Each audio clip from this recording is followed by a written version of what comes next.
Hello and welcome to episode 2 of 272 Berdan, Halloween edition. I'm Casey Friedman. And I'm Dylan Oren King. In this episode, we will learn about Halloween fun facts and see how people would spend their last day on Earth. We will even be premiering trailers for Frank and Jared's short film. Now sit back and get ready for this spooky episode of 272 Berdan.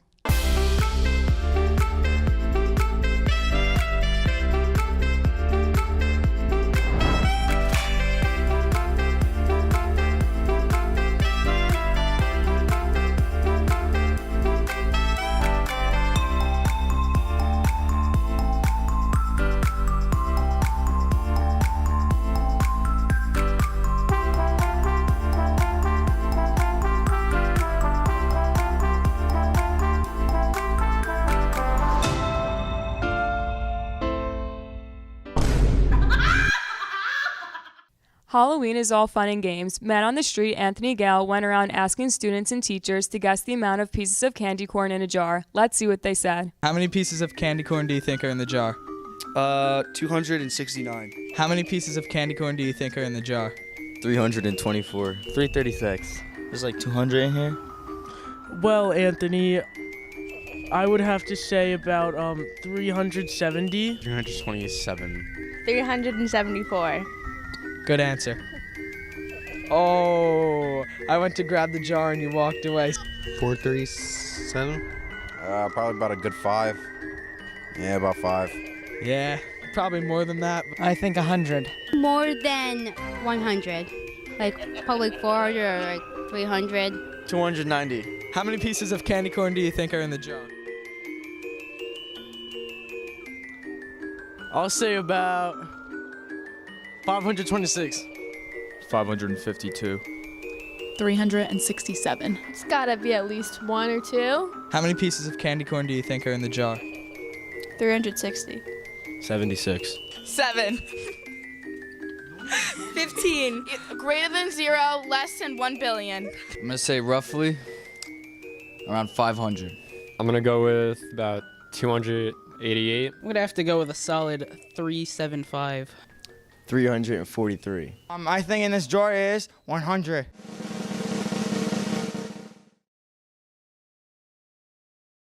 We all know Halloween as the day where we all go around in costumes asking for treats, but do we really know about it as well as we think? In the spirit of the holiday, James and Rithik went out and tested students on their knowledge of Halloween Fun Facts edition of True or False. Let's see how the students did. So basically, I'm going to ask you a bunch of different facts about Halloween that you may not know and see if you think if they're true or false. So, all right, first one. Originally, you actually had to dance to get your treat. That's absolutely true. You are correct. That didn't originally have to happen. Originally, when you had to go door to door getting your treat, you had to dance for it. I think that's false. That is incorrect. That is actually true. Originally, you had to dance for your treat. St. Patrick's Day is more Irish than Halloween. True. It's false, actually. Because Halloween actually had origins from a Celtic festival and St. Patrick's Day. So, St. Patrick's Day is more Irish than Halloween. False? That is correct. It is false, actually, because Halloween actually came from a Celtic festival. In the past, people actually made fires to keep the ghosts away. True. That is true. Oh, wow. How you feel about that, Gio? I don't know, actually. Can I go back now? Yes, you may go back now. There you have it. Halloween used to be a good day to find love. Not true. It is true, though. There used to be a bunch of different rituals and stuff to kind of show you can find love at some point. Hit me up, boys. Halloween came from Europe. False. That's actually is true because they came from Ireland. Did you know that? I did not know that. I like learning new facts every day. Yes, he does. Halloween used to be called Cabbage Night. Yeah. No, it was called Hallows Eve, actually. True, actually. No, her. It used to be called Cabbage Night. Women just used to go around throwing cabbages. How about that? It's lit. It's great. It's lit indeed. Jack-o'-lanterns were always made out of actual pumpkins. Wrong. False. That is correct. Radishes. Actually, turnips, beets, and potatoes. Yeah. No. Radish? Yeah. Turnip. They Okay, look the right. same. I know. Halloween costumes are one of the many things that make Halloween exciting. The variation and creativity you can have with the costumes make Halloween interesting and fun. Fabi and Jenna asked students and teachers what their Halloween costumes are. For Halloween this year, I'm going to dress up as Bruno Mars. I'm gonna be Joy from Inside Out for Halloween because I gotta use the blue hair for something, right? For Halloween, I'm gonna be a unicorn. I have a unicorn, like a fluffy white and pink unicorn onesie at home that I'll probably just put that on, and it's really soft and nice. What I'm going as for Halloween is a character. Her name is Clockwork. What I'll be wearing is a white tank top with a blue sweatshirt and dark pants with combat boots. And I'll have like a clock in my left eye and a stitched up smile. My Halloween costume this year is I'm going to dress up as a doctor. This year for Halloween, I'm going to be Spider-Man, the one from the new Homecoming movie, like the homemade one that's really cool. So I homemade that. That's what I'm going to be for Halloween. So, Josie and I are going to wear what we would usually wear to marching band practice. Because guess what we have that day? Practice. For Halloween, I'm going to be Guy Fieri. For Halloween, I'm gonna be a zombie nurse. This year for Halloween, I'm gonna be a penguin. Our friends from TV3, Jimmy DeGabriel and Ryan Dianuzzo, went around the halls asking students what they would do on their last day on Earth. Let's see what they had to say. If it was my last day on Earth, I'd probably get a pool, drain all the water, fill it with a bunch of balls, like squishy balls, and invite everyone over and just like jump in and hang around in it. If it was my last day on Earth, what I would do is I'd take a blanket, I'd tie it to my wrists and to my ankles, go in a plane, go to the highest point that I could, and try to like air glide and survive. Because if it's my last day, you might as well. I would spend the whole day at the gym, gotta get that grind in for the last day you die. On my last day on Earth, I would spend my day with James Robert DeGabriel. If it was my last day on Earth, I would probably rob a bank and spend it on anything I ever wanted. I'd fly to England and I would follow around Harry Winks. I'm probably gonna go for a nice ride through the country with like 6 or 7 girls in the back seat, riding through town, just chilling. And, when that's done, we'll probably go catch a movie. And, I really like chips, so like after that, we'll probably get Chipotle together and they'll pay for it because they're rich models. And it'll be a dope day. Halloween is the time of year everyone likes to get spooky. Frank DeCosmo and Jared Schiffman aim to do just that in their new bone-chilling film, The Ghost of Wayne Hills. Let's take a look. What's up, guys? Welcome back to the vlog. Today, there's these kids from the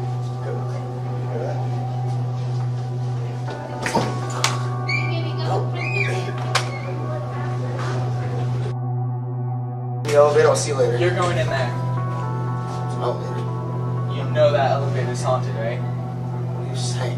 This thing is built. It's an elevator.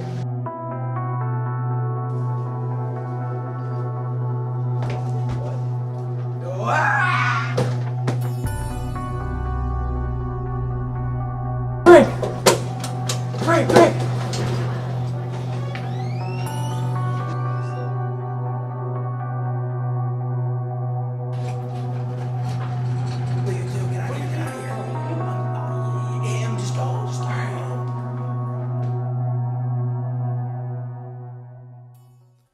Wow, I can't wait to see that short film. Next up, Jade He and Dina Faki went out and asked students what their biggest fear was. Let's see what they had to say. What's your biggest fear? Not achieving my dream. What's your dream? I want to become a famed animator.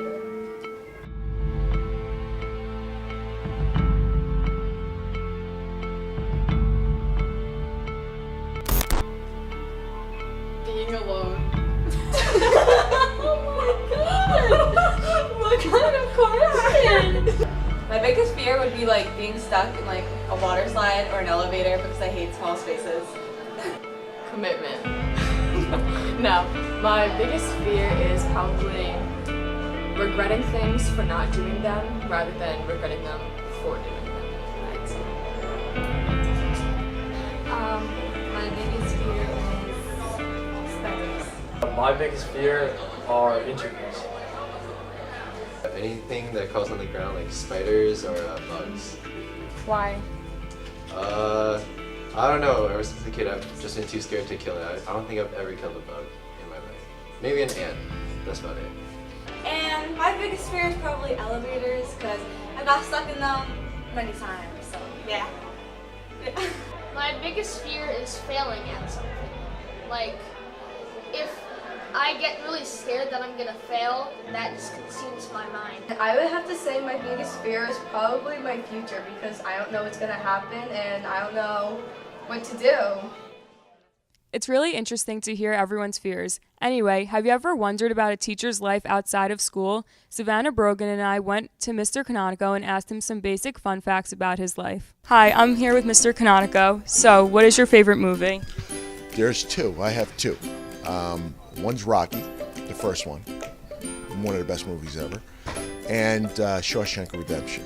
That's it. You bet I thought I was going to say Godfather, right? Yeah, that's maybe. But those two are my favorite.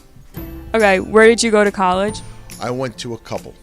I went to Syracuse to play football, but that didn't pan out. So I came back down and I went to Ramapo, I went to William Patterson, and I ended up at Montclair State. Who is your favorite band or singer? My favorite band would have to probably be Led Zeppelin. My favorite singer? Robert Plant. What's your favorite hobby or like your favorite thing to do?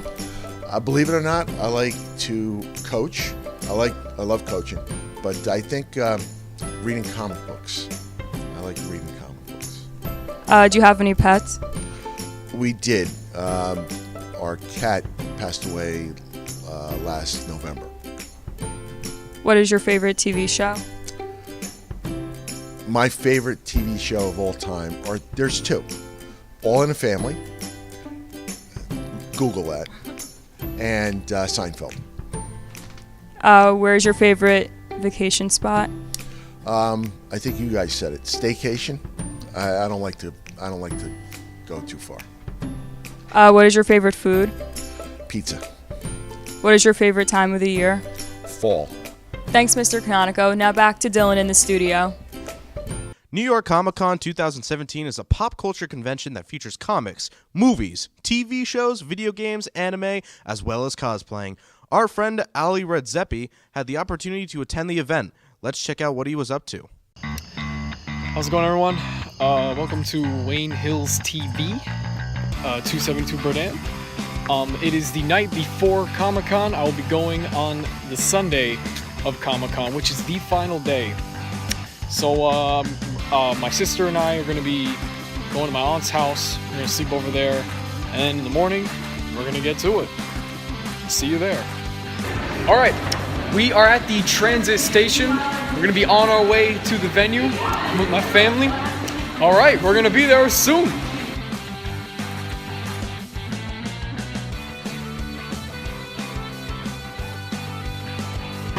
We just got out of the train. We're almost at the venue, and once we get to the venue, things is gonna get really interesting. So let's get it. We're in the streets of New York. H&M and Macy's. Iman, say hi to the vlog. Hello. She's Princess Zelda from The Legend of Zelda. Oh, and I don't think I've said who I am yet. I am Trainer Red from Pokemon Red. So yeah, there we go. I think we're gonna take an Uber there. I'm not too sure. But look, I promise we'll be there soon, guys. We finally made it to the venue. This is 2017 New York Comic Con. Let's get it.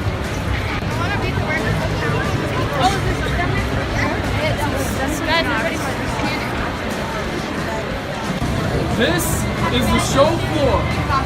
Oh my god, this is breathtaking. Oh my goodness. I'm trying to Alright, check it out. Oh my, Iman, what do you think right now? What booth do you want to visit first? Nintendo. Nintendo? I mean, I don't even know if they have one, but let's go find it. Hopefully we can find something.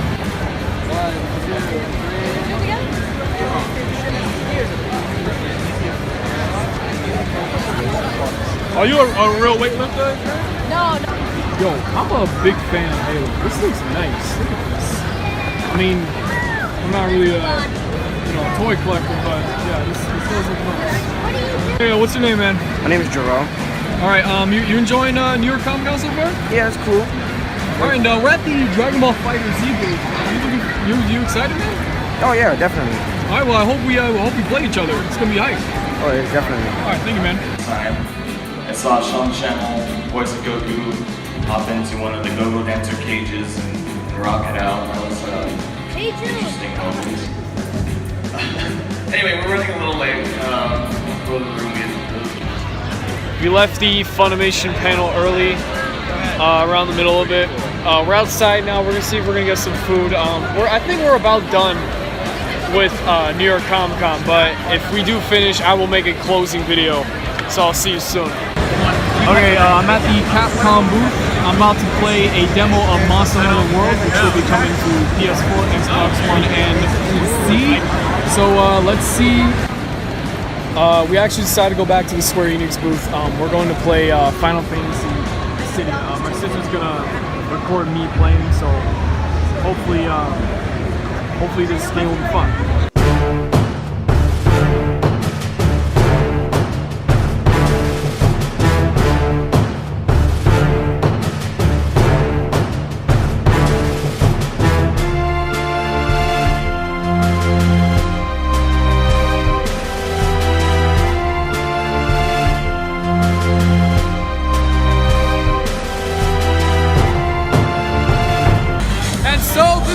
The end of the New York Comic Con adventure. I'm Ollie Redzepi signing out. See you later. Now that Halloween is right around the corner, Faith Bolomo and Matt Blumenberg have worked together to tell you the interesting story of the history of everyone's favorite holiday. The history of Halloween. Halloween, everyone's favorite day to dress up and scare small children. Just kidding, don't do that. Instead, go and get some free candy, or if you're too cool for that, sit back with your killer squad and watch It or something. Now, most people think that Halloween is the Devil's Day, and I'm here to call Butterfinger on that. The holiday actually originates from Gaelic holiday Samhain. Samhain is the new year for this region because when November ends, everything dies.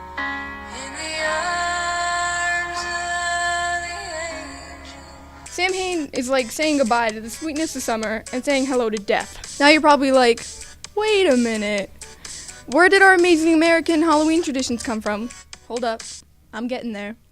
On October 31st, the last day of the year, they believed the bridge of the spirit world was weakened. Like how Aang from Avatar had that middle ground. Basically, that happened to everyone. Now the people didn't fear these spirits. Of course they wanted to please them, but this day was a day of celebration. They built huge bonfires and sacrificed a ton of stuff to them. Not human, don't worry. They danced, ate, and all the priests came together to predict the future. It was pretty lit.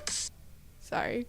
Fast forward and the Romans have taken control of, well, everything. Instead of doing the usual, they're like, nah, we're gonna combine our holidays. And everyone was like, okay.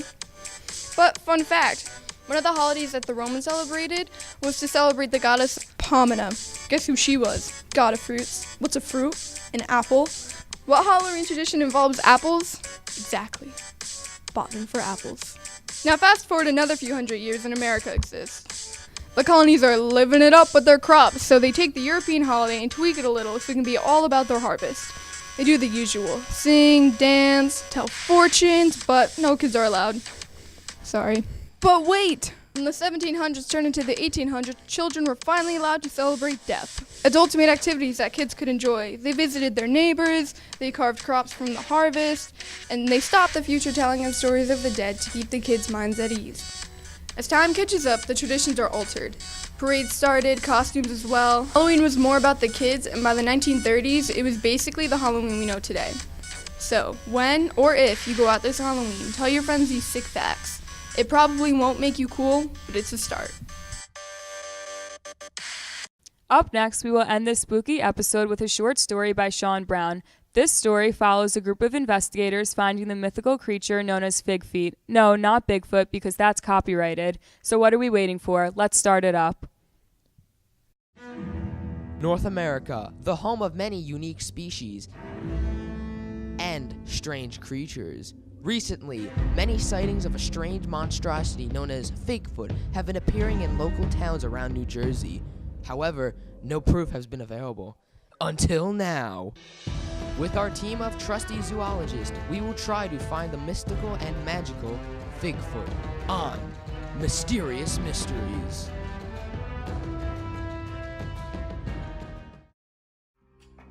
Wayne, New Jersey.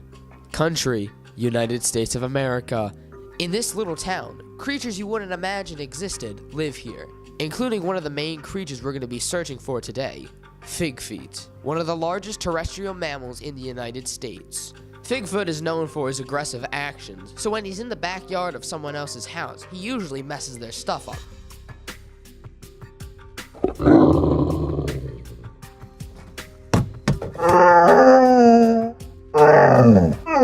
And when people see him for the first time, he's usually there for only a second, because once they turn their backs, he's gone.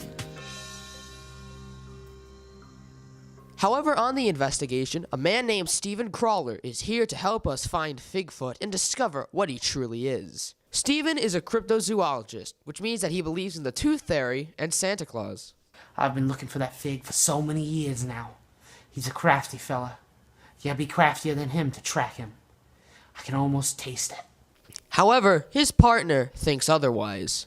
Me and my partner, we've been tracking Fig Feet for years now. But it seems like every year, he believes less and less that Fig Feet's real.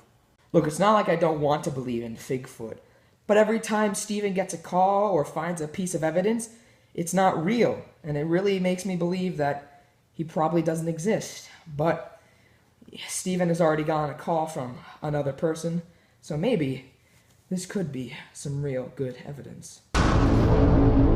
Stephen has been contacted by a guy named Jiminy Cricket, the only one who seems to have real physical evidence that Fig Feet exists. However, Stephen must see that for himself. So right now, we're going to the scene of the crime. That's it right there. There it is.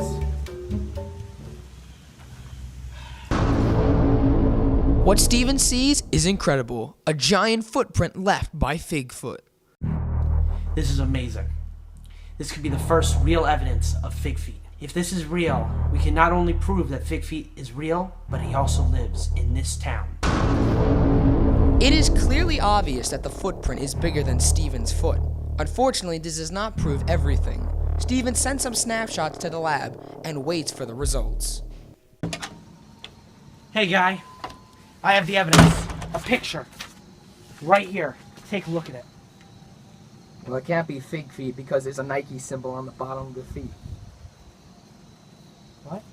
Next time on Mysterious Mysteries, the boys are still on the endless search for Figfoot. Will they find him? Probably not. I'll see you around. Bye. Well, that's all we have for this episode. I'm Casey Friedman. And I'm Dylan Orn King, saying have a spooky and safe Halloween. We'll see you next time.